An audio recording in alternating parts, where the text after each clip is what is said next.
Well, Aaron, I was truly grateful and honored that you asked me to introduce you into the Hall of Fame. And, I thought about, as a Barbers Hill Eagle, what a privilege it was to introduce the greatest hitter ever to come through the program. Bobby, I know you were really good, but Aaron was just a little bit better. Anyways, love you, Bobby. Well, even though Aaron and I are the same age, Aaron was a grade younger than me. I couldn't have been more excited to have Aaron as a teammate again as a Barbers Hill Eagle. Unlike probably most people that played baseball with him at Barbers Hill, I had known Aaron and played with him since we were, 6 years old.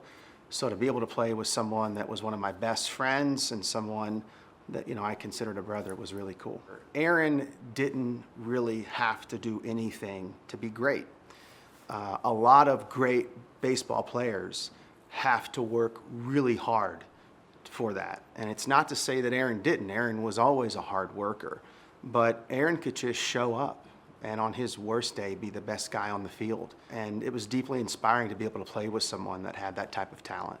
Aaron hated losing more than he liked winning. And so that "we can, we will" mantra, which is the name of our school song, man, he embodied that on the field. He's a winner. And there was never a game that I was ever involved with Aaron in playing that he didn't do everything he could to win. Well, in my senior year, second round of the playoffs, I can remember we were playing Belleville. There was a guy pitching that actually played in the bigs until I think last year. His name was Lucas Lachey. Lucas, at the time, a little bit of a soft lefty, made me look like a fool that game. If any of you are questioning that, ask my dad. He's in the room. He will confirm that.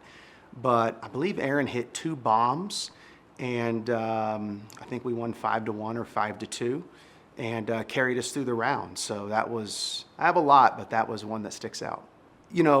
Recently Carlos Correa was traded back to the Houston Astros, and there is a leadership energetic that Carlos brings just with his presence.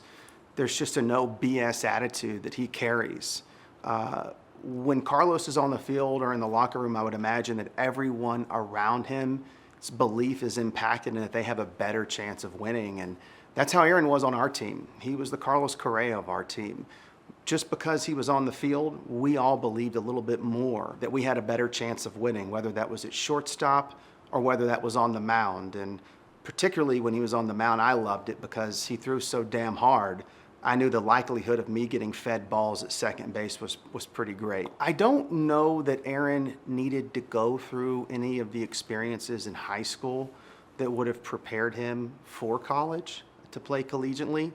The reality is that what motivates Aaron is competition and people that are really talented. I can remember, and I look back at many games, that the bigger the moment, the harder someone threw, the higher someone was ranked in the state, the more fired up he got, the better he played. He was a gamer. So whether it was in high school or whether it was in college, or had he had the opportunity to play pro, it really wouldn't have mattered. Aaron would have assimilated to that environment and he would have excelled. And so whether it be high school and how he crushed it there, or at Alvin Junior College, or at Sam, it really didn't matter. Aaron was always going to do really well. If I could describe Aaron in just 3 words, I would say friend, character, and happy.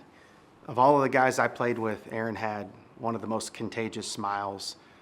He's got really big pearly white teeth even to this day. And then I'll just wrap up. Aaron, I know there's been some jokes in the video today, and I know that you'll take them well, and everyone else, hopefully you have too. It's really an honor to wrap up, to be able to shoot this video and just offer a little bit of perspective on our journey as friends for, hard to believe, 35 years. And who would have known that the challenges we overcame on that field, the losses we shared, the victories we had, the Friday night parties we never, ever, ever threw or went to. Other people did that. We never did. Ultimately prepared me to be who I am today. And I just hope that in some little way, I played a role in your life to help you do the exact same. You're one of my best friends. I love you. I'm so proud of you. I love your mom and your dad and your brother. And thanks again for asking me to shoot this intro video. Congratulations.